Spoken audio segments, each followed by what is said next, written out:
Chapter 11 of The Science of Getting Rich by Wallace D. Wattles. Acting in a Certain Way. Thought is the creative power, or the impelling force which causes the creative power to act. Thinking in a certain way will bring riches to you, but you must not rely upon thought alone, paying no attention to personal action. That is the rock upon which many otherwise scientific metaphysical thinkers meet shipwreck, the failure to connect thought with personal action. We have not yet reached the stage of development, even supposing such a stage to be possible, in which man can create directly from formless substance without nature's processes or the work of human hands. Man must not only think, but his personal action must supplement his thought. By thought, you can cause the gold in the hearts of the mountains to be impelled toward you, but it will not mine itself, refine itself, coin itself into double eagles, and come rolling along the roads seeking its way into your pocket. Under the impelling power of the Supreme Spirit, man's affairs will be so ordered that someone will be led to mine the gold for you. Other men's business transactions will be so directed that the gold will be brought toward you, and you must so arrange your own business affairs that you may be able to receive it when it comes to you. Your thought makes all things, animate and inanimate, work to bring you what you want, but your personal activity must be such that you can rightly receive what you want when it reaches you. You are not to take it as charity, nor to steal it. You must give every man more in use value than he gives you in cash value. The scientific use of thought consists in forming a clear and distinct mental image of what you want, in holding fast to the purpose to get what you want, and in realizing with grateful faith that you do get what you want. Do not try to project your thought in any mysterious or occult way, with the idea of having it go out and do things for you. That is wasted effort, and will weaken your power to think with sanity. The action of thought in getting rich is fully explained in the preceding chapters. Your faith and purpose positively impress your vision upon formless substance, which has the same desire for more life that you have, and this vision, received from you, sets all the creative forces at work in and through their regular channels of action, but directed toward you. It is not your part to guide or supervise the creative process. All you have to do with that is to retain your vision, stick to your purpose, and maintain your faith and gratitude. But you must act in a certain way, so that you can appropriate what is yours when it comes to you, so that you can meet the things you have in your picture, and put them in their proper places as they arrive. You can really see the truth of this. When things reach you, they will be in the hands of other men, who will ask an equivalent for them. And you can only get what is yours by giving the other man what is his. Your pocketbook is not going to be transformed into a Fortunatus purse, which shall be always full of money without effort on your part. This is a crucial point in the science of getting rich. Right here, when thought and personal action must be combined, there are very many people who, consciously or unconsciously, set the creative forces in action by the strength and persistence of their desires, but who remain poor because they do not provide for the reception of the thing they want when it comes. By thought, the thing you want is brought to you; by action you receive it. Whatever your action is to be, it is evident that you must act now. You cannot act in the past, and it is essential to the clearness of your mental vision that you dismiss the past from your mind. You cannot act in the future, for the future is not here yet. And you cannot tell how you will want to act in any future contingency until that contingency has arrived.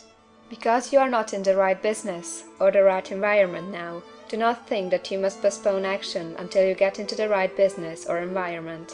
And do not spend time in the present taking thought as to the best course in possible future emergencies. Have faith in your ability to meet any emergency when it arrives. If you act in the present with your mind on the future, your present action will be with a divided mind and will not be effective. Put your whole mind into present action. Do not give your creative impulse to original substance, and then sit down and wait for results. If you do, you will never get them. Act now. There is never any time but now, and there never will be any time but now. If you are ever to begin to make ready for the reception of what you want, you must begin now.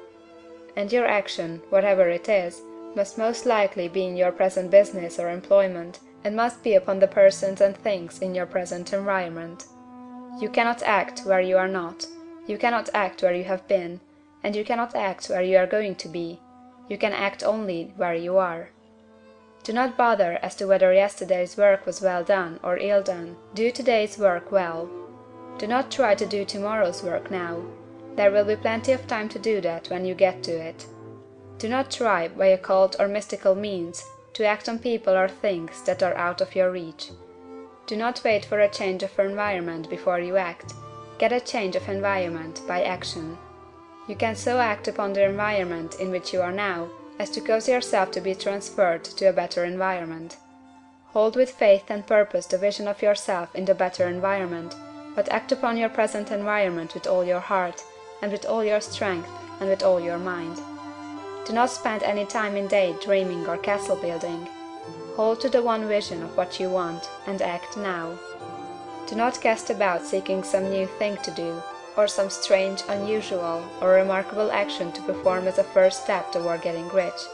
It is probable that your actions, at least for some time to come, will be those you have been performing for some time past. But you are to begin now to perform these actions in a certain way, which will surely make you rich. If you are engaged in some business, and feel that it is not the right one for you, do not wait until you get into the right business before you begin to act. Do not feel discouraged, or sit down and lament because you are misplaced. No man was ever so misplaced but that he could not find the right place, and no man ever became so involved in the wrong business but that he could get into the right business.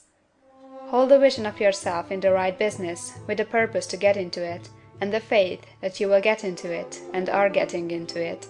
But act in your present business. Use your present business as the means of getting a better one, and use your present environment as the means of getting into a better one.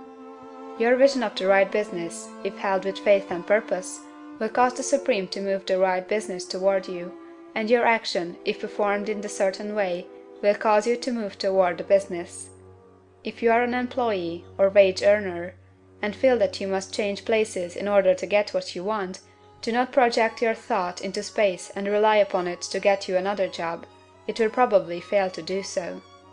Hold the vision of yourself in the job you want, while you act with faith and purpose on the job you have, and you will certainly get the job you want.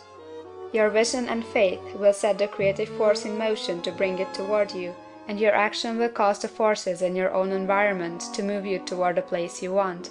In closing this chapter, we will add another statement to our syllabus. There is a thinking stuff from which all things are made, and which, in its original state, permeates, penetrates, and fills the interspaces of the universe. A thought, in this substance, produces the thing that is imaged by the thought. Man can form things in his thought, and, by impressing his thought upon formless substance, can cause the thing he thinks about to be created. In order to do this, man must pass from the competitive to the creative mind. He must form a clear mental picture of the thing he wants, and hold this picture in his thoughts, with the fixed purpose to get what he wants, and the unwavering faith that he does get what he wants, closing his mind to all that may tend to shake his purpose, dim his vision, or quench his faith. That he may receive what he wants when it comes, man must act now upon the people and things in his present environment.